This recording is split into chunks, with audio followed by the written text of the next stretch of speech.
who welcomes the new sun to a new day and keeps the moon company at night for sleeping, is always a nightmare.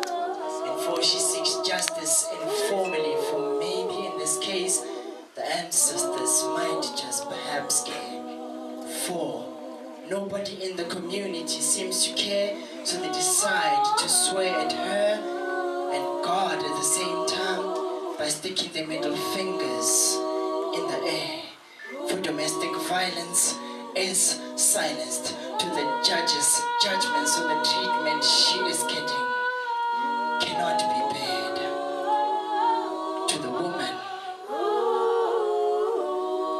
who receives kisses from fists and show their affection through blushing bruises with scars that line up like prison bars along her rib cage, with a morality that she constantly loses. Her mind oozes blood with a compromised smile, washed away with tears of pain in disguise, seeking the truth in all of this ordeal, trying to find what is real by means of being wise. The husband's voice intimidates at a very vicious rate that makes her think that his love is a military campaign, while they act like drill sergeants instructing orders left, right, and center. It looks insane to the woman who gets walked all over like city pavements with their backs that crack, just slaving over a stove, to the one that fights to gain some grain to make that slice of bread and leave tomorrow a loaf. She carries every little burden for the family's agony, yet she's still happy to carry 3 children on one lap.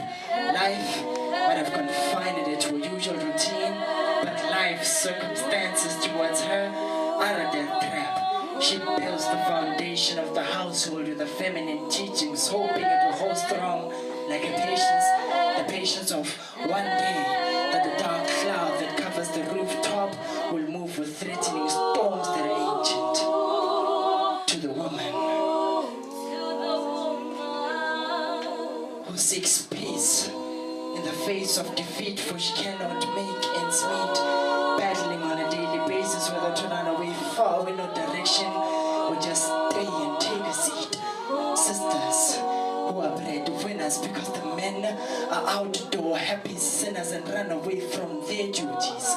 Even if the women are absent-minded, they are reminded when the time comes they must find joy in these responsibilities. Well, I say to you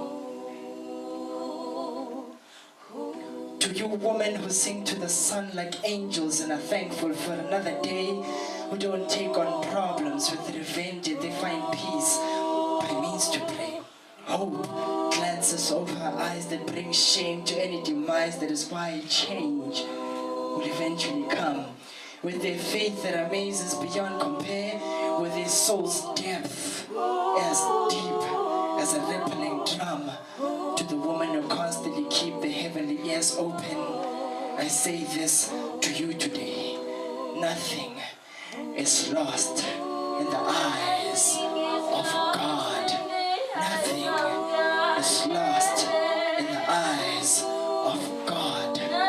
Nothing is lost in the eyes of God.